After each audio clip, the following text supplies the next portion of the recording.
Hi, self-care reminder for you, and I'm going to share a practice with you that I absolutely love. I have grown to love this one so much, and if you know me, you probably know what's coming because I've probably already recommended it to you. And maybe you're doing it. I'd love to know if you are, whether you know me or not. And if you're not, I hope you start because it is deep, it is powerful, and it's great for your endocrine system, great for your nervous system. It's amazing for your skin, the largest organ we have. It's detoxifying. It helps move lymph. It's rejuvenating. It penetrates the tissues. It's really great for your joints. Um, and there's probably more, but it is about the power also of our own touch, the healing capacity of our hands and our presence and some oil. Okay, so it's called in Ayurveda Abhyanga. It's essentially self-massage, and we use oils that you could actually eat. So we want it to be organic and cold pressed.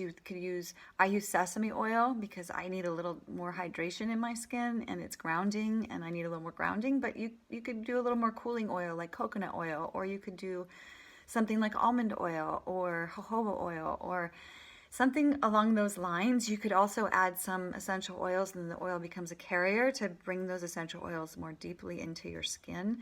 And I'm going to share two ways that you can go about this. One is the busy, way when you don't have time to make it like a deep, long ritual. And the other is the more like, take it to the full get the full benefits from it. Maybe once a week if you can. More than that, I usually only have the time to do this about the longer version, about once a week, and it becomes a really powerful ritual and one that I really look forward to. And so let's start with the shorter version. So the shorter version is we get some oil, and I just, any way you have it. I'm trying to not buy things in plastic anymore for all the reasons that you might be thinking of, all the endocrine disruptors, and because I want to take care of the Mother Earth. So I usually just get it from the culinary section at the store. I get some sesame oil there, so because it comes in glass bottles. Anyway, that. The next thing is you warm it up in our hands, as warm as you can get it.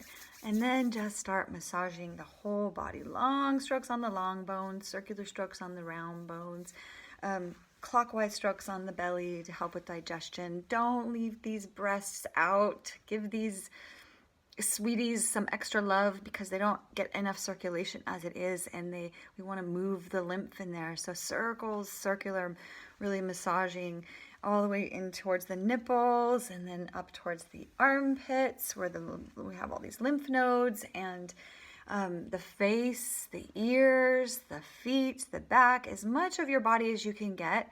And then you hop in the shower, and the warm water will open your pores, and you'll soak up the oil that you need into your tissues and skin. And the parts that we don't need, the oil actually has a lipophilic effect. New word I learned from Dr. John Diard not long ago. But if you don't know what that means, which I didn't before, but it pulls out the toxins and the bacteria. The oil pulls that out, so you don't need soap. It's already doing that job, and nourishing you at the same time. And then you just get out of the shower and wipe off any excess oil you might have. And you can put on some more if you want after that, but you're probably pretty well hydrated. And so that's the daily for me. The weekly, deeper, longer ritual is take this oil and I drop it into a pan of water that is really hot without letting the water get into the oil.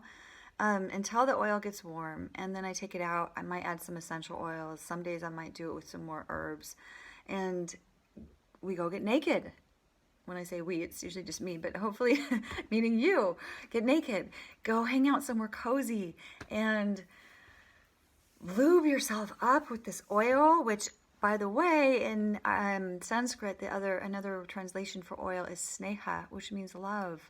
So you're lathering yourself up with love and then soaking it up for hopefully about 20 minutes if you can, around that, and listening to some music, your favorite tunes, meditating, reading a good book, just being with you without all the noise of the outside. Some of the noise is beautiful, but some of that's more like sound. The noise, the noise that tells us we're not enough, and then we start internalizing that, and then we think we need to go talk to some expert who's going to fix us. And sometimes, of course, we need support. It's not saying we don't. We might need a therapist, we might need support of a physician or practitioner, but there's so much noise, and being able to create a little space where instead of listening to that noise, we're touching ourselves and being with ourselves just as we are, and feeling enough, feeling our own love, feeling developing and cultivating the capacity of our own healing touch, because it's there, it's built into us already.